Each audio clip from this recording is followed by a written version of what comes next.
Something ancient has been awakened. Here's your look at the new Titanic Creations Titanicus.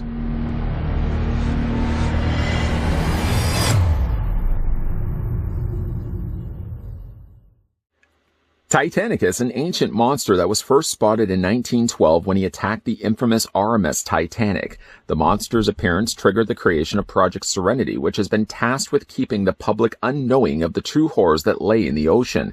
Titanicus Origins are mysterious, with many experts in the field believing that the monster was an ancient superweapon created by Atlantis. Beyond the attack of the Titanic, Titanicus has also been known to sink merchant ships and has been rumored to live near the Bermuda Triangle. Titanicus is the first monster in the Titanic Creations Soul War series. The figure stands 6 inches tall and 12 inches long and has 4 points of articulation.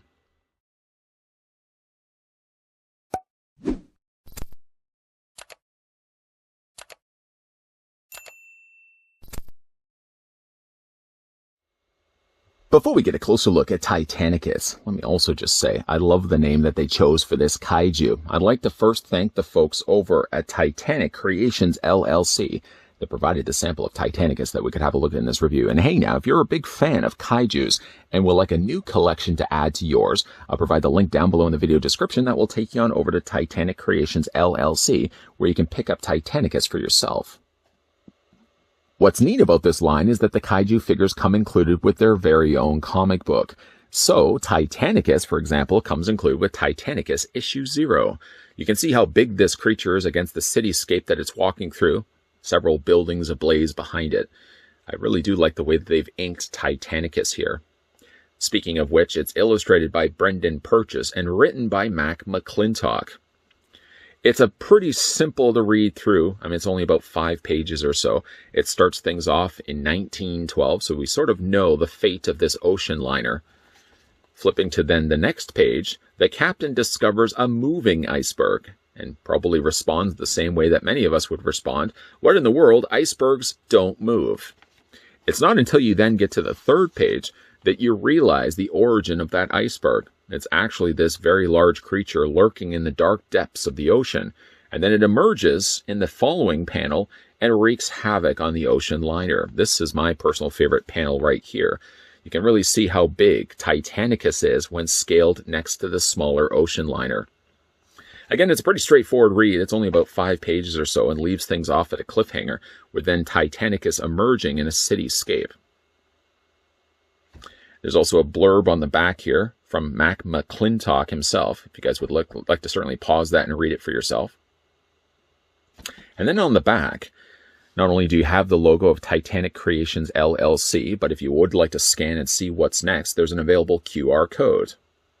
Again, I'll just hold that there if you guys would like to scan it for yourself and check out more. Come to us from Titanic Creations LLC. Then on to Titanicus himself, a pretty lengthy looking creature with majority of its length coming from its tail.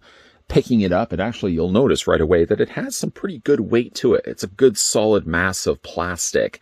If you are familiar with the kaijus, one notable king of the monsters, then this one may look somewhat familiar to you, although it does have many, many more spikes.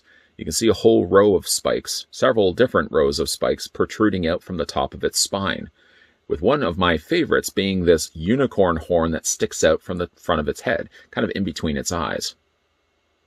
I would imagine that these are its eyes right here, these little slits of white, but there is so much white on the creature, all basically being these bones that are protruding again out.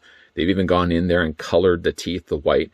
A nice little breakup of it as well is that they've painted in the tongue, which seems to be a separate bit of molding from the rest of the figure's mouth. The mouth doesn't open and close, sadly.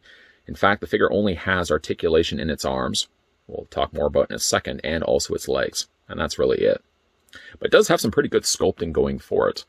The one that, of course, probably everybody would then recognize in the comic, the big sticking out iceberg that happens to be moving in the waters. And that, of course, was no iceberg. I really like the way they've sculpted these horns, these spikes that stick out. Again, it's slightly smaller when you start with the head, and it gets progressively bigger, with the biggest one being in the middle. And then you get all these slightly more smaller ones as they get off to the tail. I really like the way that the tail looks I would imagine that these are probably bones, so you can imagine the destructive force of this if it has to fight against other creatures, other kaijus, or even if it just wants to destroy a building. You can imagine this swinging around in these giant sticking out spikes like this, just wreaking havoc as it's swinging its tail around. Really, really like the way the tail looks here. Now, when we flip this upside down, I did notice that there was a logo here on the bottom of its foot. The folks over at Titan LLC were actually nice enough to actually send over a couple of these, so we're going to be looking at these in some future reviews. I wonder if this logo will be something that I'll find on another one of the kaiju figures when we have a look at it. Remind me, we're going to have a look at that. And then, of course, it does have some additional white coloring on its underbelly here. It's not just the white either. It looks like they've actually dry brushed some additional gray on there. Kind of actually resembles a bit of a skull face. Eyes, nose, teeth, maybe. Maybe it's just me. It does break up a little bit here, leaving for a second before resuming its way with the rest of the white. I really like the texturing that they've done to the body.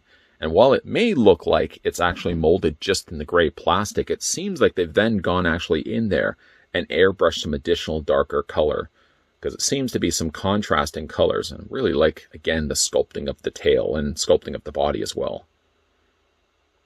Spin this around so you can see it from all the sides.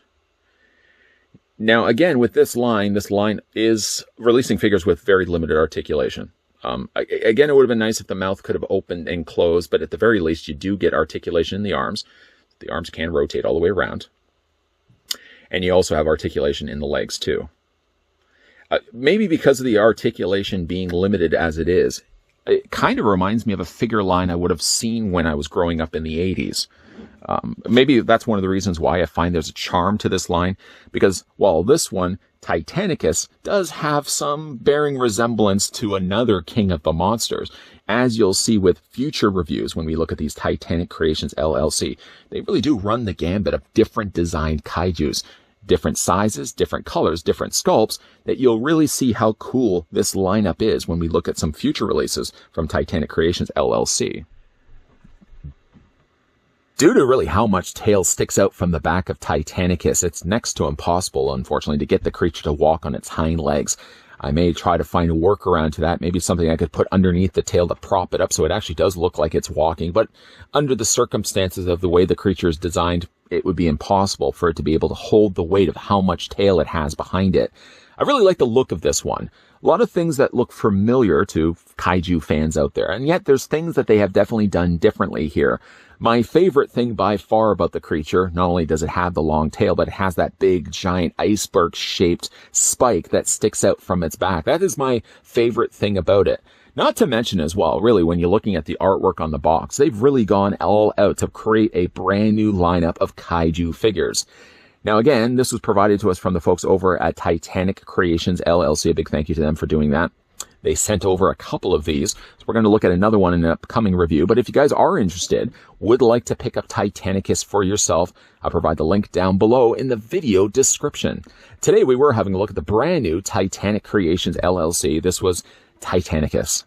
I love the name. I would just find ways to introduce that into conversations I have on a daily basis. How you doing today? Titanicus. I'm sorry I didn't get that last part. If you guys are new to this channel, you're enjoying the content you're seeing, hit that subscribe button down below, turn on the bell notification, and keep your peepers peeled, because while we have finished and wrapped things up on Titanicus, there will be more Titanic Creations coming your way, so make sure you're coming back to this channel. As always, guys, thanks for watching. See you guys next time.